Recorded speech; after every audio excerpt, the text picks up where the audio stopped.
देखिए, मेन मुद्दा तो ये है, जैसा अभी परसों जो है वो रोगी कल्याण समिति की बैठक जो है आईजीएमसी में माननीय हेल्थ मिनिस्टर साहब ने ली, और उसमें जो उन्होंने निर्णय लिए, जिस तरीके से आपका एमआरआई के रेट जो है वो 2750 रुपये से बढ़ाकर 3700 रुपये किया गया, साथ ही और टेस्ट के भी जो है रेट बढ़ाए गए हैं, और जिसका कुछ असर जो है कुछ दवाइयों पर भी होने जा रहा है।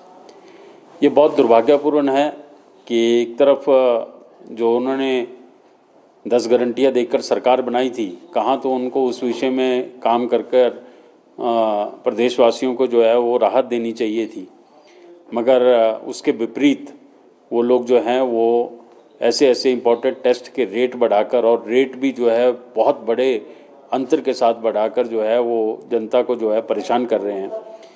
और उस पर भी दुर्भाग्यपूर्ण बात यह है कि क्योंकि ये बैठक आईजीएमसी शिमला में हुई और उसमें 7 जो है स्थानीय विधायक भी बैठे थे।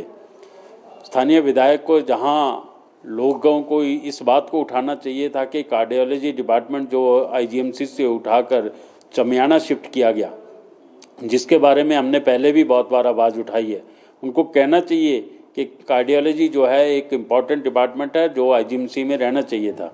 माननीय विधायक साहब ने एक बार भी इस विषय को लेकर कोई बात नहीं कही, और उन्हीं के सामने वहाँ पर जो है बाकी टेस्टों के भी रेट बढ़ाने की बात हुई और उस पर भी जो है उन्होंने एक शब्द नहीं कहा।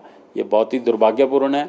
और अगर दूसरी तरफ हम देखें तो अभी 2 दिन पहले मीडिया के माध्यम से हमने इंटरव्यू में देखा कि रेवेन्यू मिनिस्टर साहब जो है एक इंटरव्यू में कह रहे थे कि हमने अपनी 10 गारंटियों में से 7 गारंटियाँ पूरी कर दी हैं और अब 3 गारंटियाँ बाकी हैं। मैं ये जानना चाहता हूँ कि पता नहीं कौन सी गारंटियाँ और किसकी कहाँ पर पूरी की गई हैं। एक तरफ आप कह रहे हैं कि आरडीजी बंद होने की वजह से जो है हम जो है लोगों की सेवा नहीं कर पाएंगे, और दूसरी तरफ आप कह रहे हैं कि हम जो है 3 गारंटियाँ भी जो है वो पूरी कर देंगे।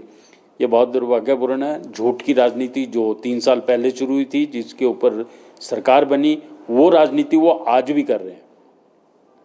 साफ साफ प्रेजेंटेशन में ये वित्त सचिव साहब ने कहा कि हम 1 लाख हम जो है अब सरकारी पक्की नौकरियां नहीं दे पाएंगे। इनकी गारंटी में ये चीज़ थी कि 1 लाख नौकरी, पक्की नौकरी, 58 साल की नौकरी जो है हर साल दी जाएगी और 5 साल में 5 लाख नौकरियां दी जाएंगी। मगर आपके वित्त सचिव साहब मुख्यमंत्री के सामने प्रेजेंटेशन में कह रहे हैं कि सरकारी नौकरियां देना बहुत मुश्किल है, और इसी तरीके से वो कह रहे हैं डीए देना भी मुश्किल है। क्यों मुश्किल है? क्योंकि आरडीजी बंद हो गई। मगर आरडीजी तो पिछले 3 साल तक, 22 साल तक जो है वो आरडीजी मिली है, और डीए तो आपने पहले भी नहीं दिया लोगों को। इसी तरीके से आप कह रहे हैं पेंशन देना मुश्किल हो जाएगा, सब्सिडी देना मुश्किल हो जाएगा। मतलब आप जो भी फैसिलिटी वापस लेना चाह रहे हैं वो सीधा सीधा जो पब्लिक से जुड़ी हुई है उनको वापस लेना चाह रहे हैं। कहीं भी प्रेजेंटेशन में या कैबिनेट की बैठक में ये चर्चा नहीं हुई कि भाई इसके लिए अधिकारियों की तरफ से या मंत्रियों की तरफ से क्या चीज़ सरेंडर की जा रही है जिससे जो है आर्थिकी में सुधार हो सके। सीधा सीधा बोझ जनता पे डालने का प्रयास किया गया, और उसके साथ साथ माननीय मुख्यमंत्री जी ने ये कहा कि आने वाले समय में हिमाचल प्रदेश की जनता संघर्ष के लिए तैयार रहे। भाई क्यों तैयार रहे? गलतियां सरकार की और संघर्ष करने के लिए जनता ने तो आपको वोट दे के चुन के संघर्ष करने के लिए भेजा और सुधार करने के लिए भेजा। अब पहले आप अपने खजाने भरते रहे, अपने मित्रों के खजाने भरते रहे, अब जब स्थितियां गंभीर हो गई तब आप जनता को जो है वो संघर्ष के लिए उकसा रहे हैं। ये सरकार का दायित्व नहीं है।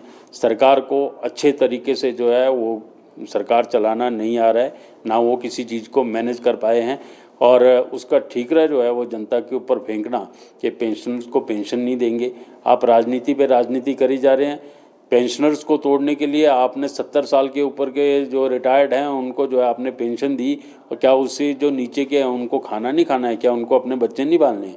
आपने पेंशनर्स को डिवाइड करने की कोशिश की। ये बहुत दुर्भाग्यपूर्ण है। इस तरीके की राजनीति भारतीय जनता पार्टी पहले से कह रही है ज़्यादा लंबा नहीं चलती है, और आज वो स्थितियां हो गई हैं कि इस तरीके की राजनीति के साथ आप सरकार नहीं चला सकते। अच्छा है, देर आए दुरुस्त आए। अगर वो नड्डा जी के साथ मिलकर जो है प्रधानमंत्री जी से मिलने की बात कर रहे हैं तो हम भी ये उम्मीद रखते हैं कि माननीय प्रधानमंत्री जी बिल्कुल सहानुभूतिक विचार इस पे करेंगे। मगर मैंने कहा देर आए दुरुस्त आए। ये चीज़ें माननीय मुख्यमंत्री जी को पहले करनी चाहिए थी।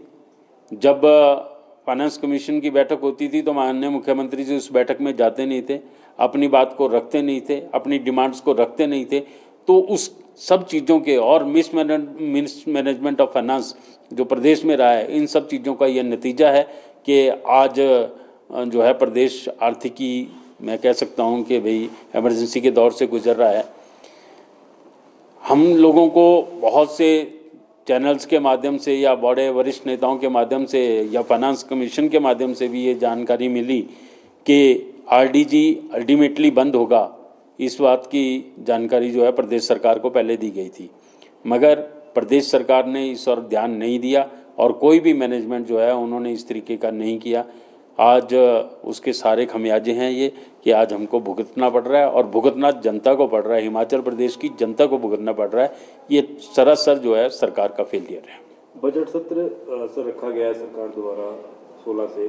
बजट तो सरकार के पास है नहीं, किस तरह चलाएंगे बजट सेशन, क्या करेंगे? देखिए, इस विषय में मैं ये समझता हूँ कि भाई हमारे नेता प्रतिपक्ष तथा हमारे विधायक जो है वो इस विषय में कहें तो मुझे लगता है ज़्यादा अच्छा लगेगा। मगर आम नागरिक की तरह तो ऐसा लगता है कि जब आपके पास बजट है ही नहीं तो बजट सेशन में आप क्या प्रोविज़न देने जा रहे हैं, पब्लिक के लिए क्या फ़ायदा देने जा रहे हैं या क्या उनके ऊपर और बोझ डालेंगे, वो तो आने वाले समय में पता लगेगा।